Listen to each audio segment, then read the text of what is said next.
வணக்கம். இந்த வீடியோவில் இபிஎஃப்ஓ மாத பென்ஷன் ரூபாய் 7500 உயர்வு சார்ந்து சற்று முன் பென்ஷனர்களுக்கு 3 குட் நியூஸ் சார்ந்து தகவல்கள் வெளிவந்துள்ளன. இது சார்ந்து விவரத்தை பார்ப்போம். இபிஎஸ் 95 திட்டத்தின் கீழ் கிடைக்கக்கூடிய குறைந்தபட்ச ஓய்வூதியத்தை 1000 ரூபாயிலிருந்து 5000 ரூபாய் முதல் 7500 வரை உயர்த்த வேண்டும் என்ற கோரிக்கை பல ஆண்டுகளாக ஓய்வூதியதாரரிடம் இருந்து வருகிறது. விலைவாசி உயர்வு காரணமாக தற்போதைய தொகை வாழ்வாதாரத்துக்கு போதவில்லை என்பது அவர்களின் முக்கிய வாதம்.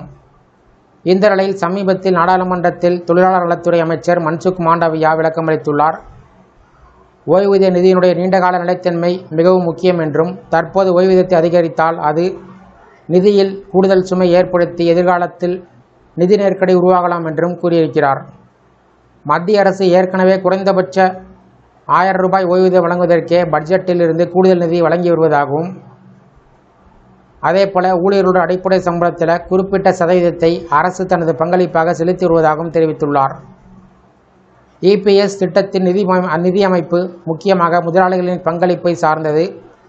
ஊழியர்களின் அடிப்படை ஊதியத்தில் 8.33% தொகை முதலாளிகள் செலுத்தி வருகிறார்கள். ஊழியர்கள் நேரடியாக பங்களிப்பு செய்யாததால் நிதியை கவனமாக நிர்வகிக்க வேண்டிய அவசியம் உள்ளது என்றும் கூறியிருக்கிறார். இந்த நிலையில் ஓய்வூதியர்கள் மாதம் 1000 ரூபாய் என்பது இன்றைய விலைவாசிக்கு போதாது. கௌரவமான வாழ்க்கைக்கு குறைந்தபட்சம் 5000 ரூபாய் முதல் 7500 அவசியம் என்பது கோரிக்கை. மேலும் பகத்சிங் கோஷாரியா குழுவின் பரிந்துரையை அமல்படுத்த வேண்டும் என்றும் ஓய்வூதியர்கள் வலியுறுத்துகிறார்கள். மத்திய அரசின் விளக்கத்தின் அடிப்படையில் உடனடியாக ஓய்வூதிய உயர்வு எதுவும் கிடையாது. குறைந்தபட்ச ஓய்வூதியம் 1000 ரூபாயாகவே தொடரும். எதிர்காலத்தில் பணவீக்கம் மற்றும் நிதிநிலைத்தன்மையை பொறுத்து குறைந்தபட்ச ஓய்வூதிய தொகையை மறுபரிசீலனை செய்யலாம் என்றும் வாய்ப்பு உள்ளது. இந்த முடிவு ஓய்வூதியர்களுக்கு ஏமாற்றம் கொடுத்தாலும் நிதிநிலைத்தன்மை மற்றும் சமூக பாதுகாப்பு ஆகியவற்றுக்கும் இடையில் சமநிலை தேவைப்படுவது தெளிவாகிறது.